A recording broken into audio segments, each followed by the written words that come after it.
Սպարտակ Փիլոյանը 10 տարեկանից ծխել է, երիտասարդ տարիքում օրական մի տուփ։ Քանի մեծացանք տուփերն ավելացա։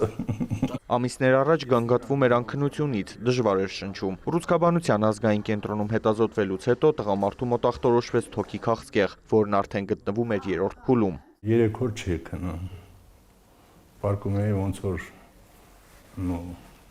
նեղություն իրել տալիս, ոնց որ ասեղները բարկած էին։ Չարորակ գոյացությունը զարգացել եւ փակել էր բրոնխը։ Այդ պատճառով թթվածինը վատ էր հասնում թոքեր։ Քիմիոթերապիայի 3 կուրսից, վիրահատությունից եւ ստենդավորումից հետո Սպարտակն արդեն լավ է։ Ես 2 օր եկա ստենդը հանին,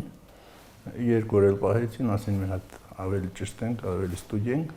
նոր բաց թողենք։ Ու գոհ եմ իրանցից շատ անձնակազմից։ Հիվանդության առաջացման գլխավոր պատճառը ծխելն է։ Ըստ վիճակագրության չարորակ ուռուցք ունեցող բուժառուների 90%-ը ծխող է եղել։ Այլ գործոններից է նաև ազբեստի փոշին, այլ գործոններից է կանցերոգեն նյութերը, այլ գործոններից է գենետիկ ֆակտորները, որոնք պակաս կարևոր չեն, սակայն իրենց ուժը դեռևս այդքան շատ չէ, քան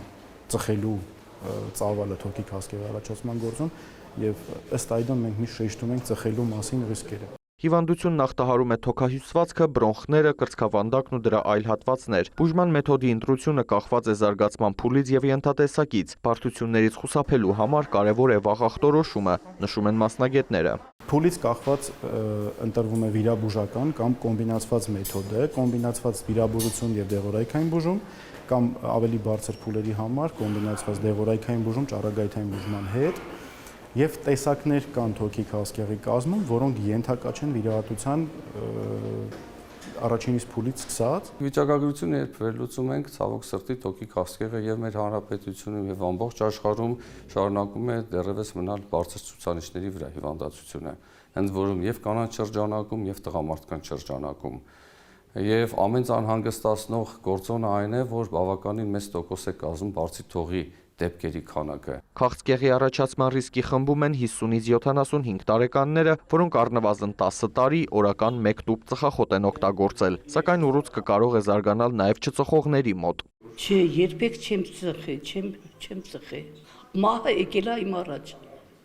Չեմ դիմել այսօր եկուց միջև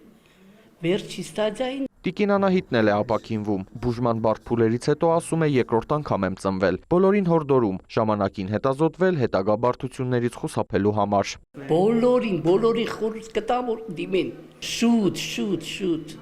Չգցեն այսօր եկուց, իրոք բուժվում են մարդիկ։ Բուժում կա։ Իդեպ նոյեմբերը թոքի քաղցկեղի դեմ պայքարի եւ իրազեկման ամիսն է։ Արամ Մարանդյան, Ժիրայր Հաբետյան, լուրեր։